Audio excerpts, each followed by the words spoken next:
Baik, selamat siang untuk kita semua. Pada siang hari ini, saya akan mempresentasikan tentang terapi-terapi kontemporer. Tetapi sebelum itu, izinkan saya untuk memperkenalkan diri saya. Nama saya Lavelia Mertansamanu. Saya adalah mahasiswa Prodi Psikologi semester 4 kelas B. Nah, sekarang saya akan mempresentasikan terapi-terapi kontemporer dalam mata kuliah dasar-dasar psikoterapi. Oke,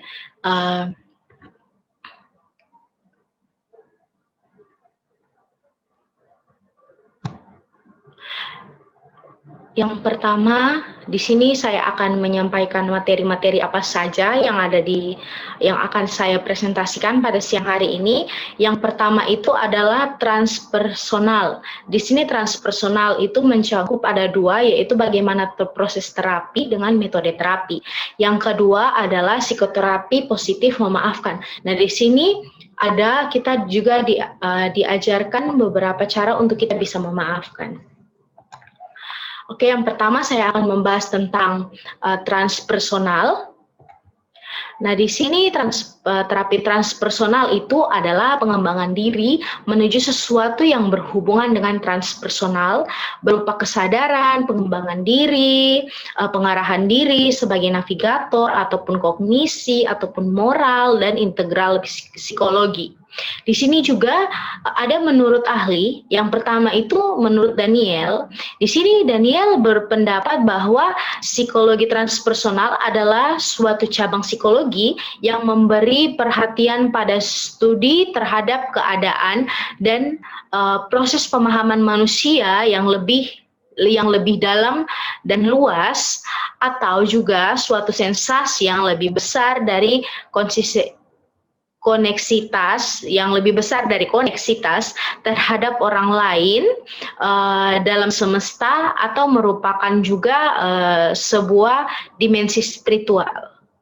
Nah, di sini fokus terapi ini adalah pengembangan diri menuju sesuatu yang berhubungan dengan transpersonal, yaitu contohnya adalah kesadaran, ada pengembangan diri, ada juga pengarahan diri sebagai navigator, dan kognisi, dan moral, dan integral psikologi.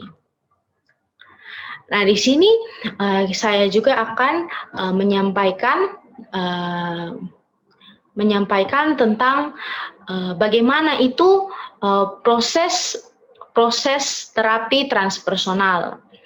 Nah, proses terapi transpersonal ini mempunyai sasaran yang menyambungkan kembali atau mereconnect antara klien dengan sumber kebijaksanaan yang ada di dalamnya, menghubungkan ego dengan sesuatu yang ada dalam diri kita. Nah, itu juga biasanya juga terapi ini mengembangkan kemampuan individu untuk menyembuhkan diri, atau biasa kita kenal, atau biasanya kita mengatakan sebagai self healing. Nah, hasil yang dicapai dalam terapi transpersonal itu antara lainnya ada pemahaman bahwa ide, kepercayaan, dan ekspektasi, yaitu ketiganya sangat memainkan peran dalam perwujudan pengalaman pribadi. Di sini juga klien dilatih untuk memahami bahwa energi psikis mereka, yaitu perasaan, pikiran, dan emosi, itu sangat berperan dalam setiap pengalaman. Nah, contohnya misalnya seorang yang percaya bahwa dirinya tidak mampu, maka hal itu akan menghalanginya dalam menggunakan kemampuannya, atau dengan kata lain, kemampuan yang ada dalam dirinya. Dan yang kedua, menyadari dan kemudian menelaah ide, kepercayaan, dan ekspektasi yang dia punyai. Setelah klien paham bahwa ide, kepercayaan, dan ekspektasi berperan dalam perwujudan pengalaman, maka langkah kedua adalah mengidentifikasi dan menelaah hal-hal tersebut. Yang ketiga adalah memahami dan mengapresiasi kekuatan pikiran konsius. Nah, hal ini ternyata teman-teman sangat penting. Dari sini juga klien harus menyadari bahwa ia memiliki kontrol sepenuhnya akan pikiran-pikiran dan akan alam bawah sadarnya. Dan yang keempat adalah memilah-milah dan berdamai dengan kepercayaan-kepercayaan yang bertentangan. Misalnya, seseorang tentu ingin kaya, terkenal, dan punya pengaruh di masyarakat. Namun, di sisi lain, ia juga percaya bahwa harta dan tahta dapat membantu dia untuk bisa mencapai kebahagiaan tersebut, dan juga bisa menimbulkan ketidakbahagiaan.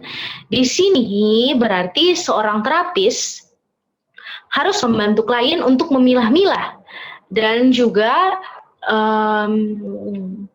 sedikit demi sedikit juga menghilangkan tentang apa saja pertentangan dalam kepercayaan tersebut, karena menimbulkan energi negatif dari klien. Dan yang terakhir adalah meminta bantuan dan bimbingan hati nurani, ego dan hati nurani klien. Nah, di sini haruslah selaras keduanya. Bila itu tidak selaras, bisa saja hati nurani tidak dapat masuk ke dalam ego.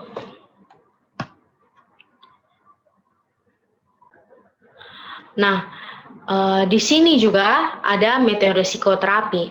Nah, teknik yang biasa digunakan dalam psikoterapi transpersonal itu sangat bervariasi dan lebih mengacu pada penggunaan teknik-teknik yang diturunkan dari berbagai metode terapi dalam psikologi. Nah, contohnya itu adalah visualisasi, analisis mimpi, realis, dan afirmasi. Nah, di sini masing-masing teknik itu digunakan untuk kebutuhan yang berbeda-beda dalam menangani individu tertentu.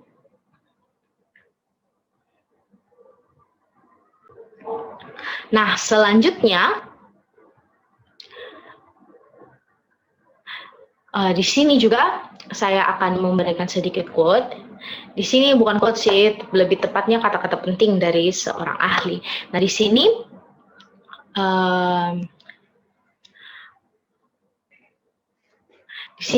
para ahli itu mendefinisikan transpersonal sebagai pengalaman identitas diri yang melewati individu atau juga untuk mencakup aspek yang lebih luas dalam kemanusiaan, kehidupan, jiwa, dan kosmos.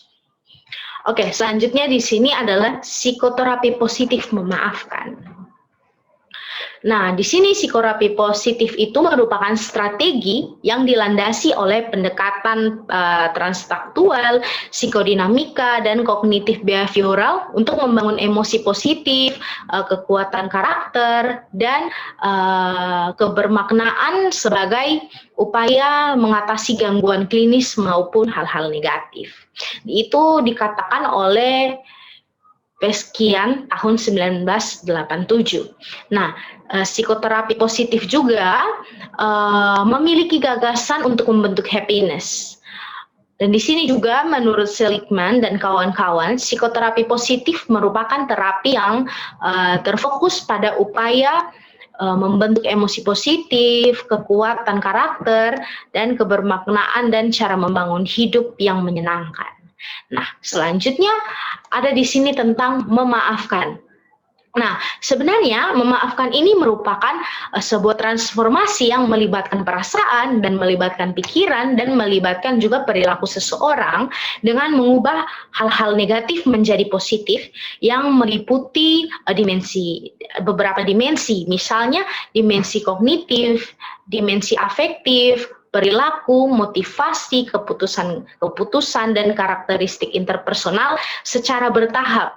Nah, memaafkan juga adalah sebuah cara yang dilakukan secara sengaja dan sukarela untuk mengubah emosi serta perilaku negatif terhadap individu yang telah melakukan kesalahan hingga adanya penurunan niat untuk membalas dendam dan hilangnya perilaku menjaga jarak dengan individu tersebut. Nah, di sini juga menurut Thompson, dia di sini mengungkapkan bahwa 3 dimensi dalam memaafkan, yaitu yang pertama itu kita harus memaafkan diri sendiri dulu, terus memaafkan orang lain, dan yang ketiga memaafkan situasi yang sedang terjadi.